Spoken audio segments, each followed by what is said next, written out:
ગાંધીનગર ખાતે ગુજરાત માહિતી આયોગ ખાતે આરટીઆઈ એકતા મંચના નેજા હેઠળ નાગરિક પ્રતિનિધિઓ સાથે બેઠકનું આયોજન કરવામાં આવ્યું. બેઠકમાં અલગ અલગ મુદ્દા પર વિસ્તૃત જાણકારી અને પુખ્ત ચર્ચા વિચારણા કરવામાં આવી હતી.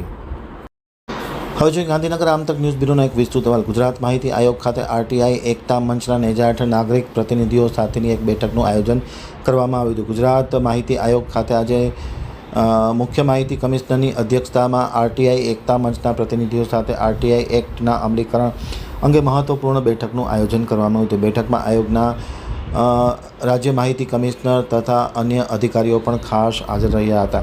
આરટીઆઈ એકતા મંચ દ્વારા રજૂ કરવામાં આવેલા વિવિધ મુદ્દાઓની હકારાત્મક ચર્ચા વિચારણા કરવામાં આવી હતી.